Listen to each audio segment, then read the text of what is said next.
Hi there, everyone. My name is Mohamed Elbashir. It's nice to meet you. Good afternoon and good evening. And yeah, as Professor Allam said, my study, which was on my dissertation, is about quantifying carbon emissions in two hospitals. Right. So with the healthcare industry, a bit of background on it is that, first of all, the healthcare sector makes around 4 to 5% of the world's global greenhouse emissions, which is really large when compared to be the same size as the fifth largest country if we're just looking at emissions alone. And in terms of, the scopes as they're categorized from one, two, and three, scope three makes a majority of those scopes, contributing to like 71%, which really shows just how large it is. Now, with carb, when it comes to greenhouse gas emissions, they're categorized into three scopes. So that's one, two, and three. One are very direct emissions, so gas and oil used for heating facilities, anesthetic gas, and even NHS facilities and their own fleet. Those are scope one, the direct emissions. Now, indirect emissions are ones like electricity, so those are actually quite significant. And finally, what makes scope three so large is just how much there is to consider. So, for example, the staff and supplier travel, procurement, waste disposal, medical devices, food and catering, business services. All these make are the reason why scope three is so large, especially in healthcare. So, why is healthcare kind of important? Well, the thing with carbon emissions is that it eventually causes climate change, which we're all familiar with. Now, something that hasn't been discussed is how climate change actually affects human health. So, for example, it can worsen asthma. So, in people who have asthma, it can cause exacerbate the issues of asthma. It can actually increase vector diseases like malaria, so things like mosquitoes. It can cause death because of extreme heat, can affect food patterns, water quality, and lots of things. And something that actually happened recently is, as you can see, a child's death was actually first ruled in the UK as air pollution because of that poor girl. So that girl died because of air pollution, which is just shows how dangerous it is. Now, when it comes to how is this relevant? So obviously this seems like a very significant topic, but where's the relevance?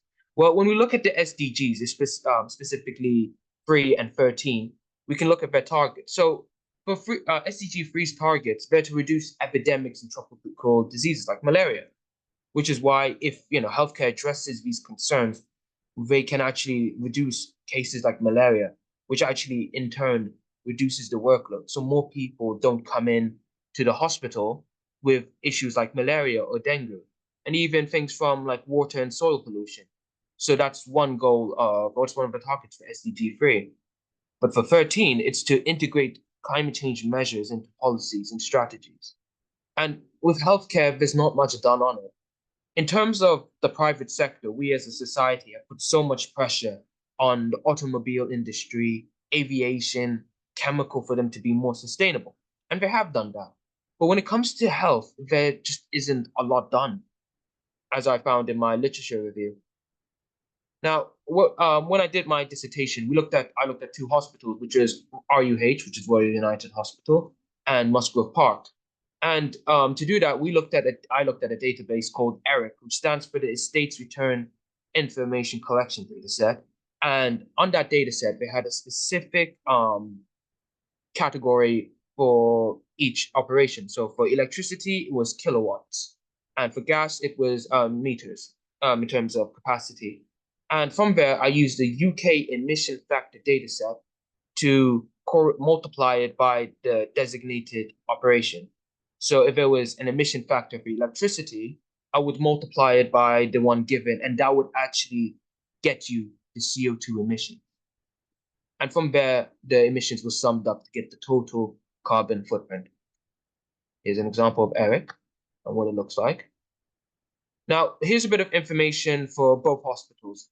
So both RUH and MPH are very similar. Both have an ED and both operate for 24/7. However, RUH actually requires more electrical demand, has more patients, and has more staff with more a larger parking space, which just shows that which is one of the things I hypothesized, is that the number of patients might have a significant factor to their emissions, which, as you can see from the results, this is the total carbon footprint. So Royal United Hospital had one of the largest. Musgrave Park, not as compared to the two of them, Musgrave Park was the least. However, when I did my literature review, I found two hospitals who also conducted their literature review, and from there, I actually found that both these hospitals, despite the fact they were significantly larger in terms of size and even patients, actually had less emissions, which was attributed to the fact that these hospitals had taken measures to reduce their carbon emissions. And here is a breakdown of the activities. So it's shown that waste disposal was one of the largest emitting operations, followed by gas, electricity, and staff travel. For Musgrave Park, staff travel wasn't collected due to there being limited data and just it not being very readily available. But it shows that waste was surprisingly one of the most emitting factors in both hospitals.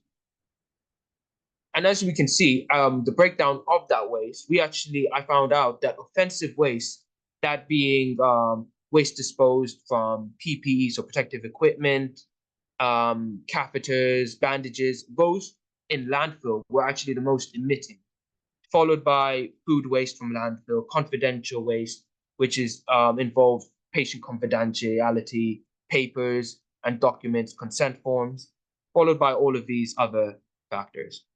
So it showed that offensive waste is significant and should be targeted.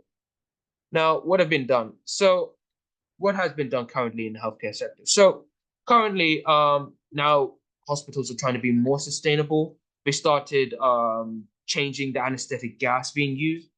So they removed desflurane, which actually was an anesthetic gas, but because it had a high global warming potential, it was removed. And now we're using solar panels, and now the new methods of sanitizing medical waste, like gasification and pyrolysis, which means we're reducing medical waste. It's good. Now, moving forward, what does this mean? Well, moving forward, there needs to be change for hospitals. At this moment, hospitals are trying to be sustainable, but there needs to be this. They need to grow out of this mindset of we only care about our patients and not everyone else, because this mindset really doesn't help healthcare in any of itself. In fact, it actually excuses this behavior of not addressing the environment, because in turn, they're also creating the problem.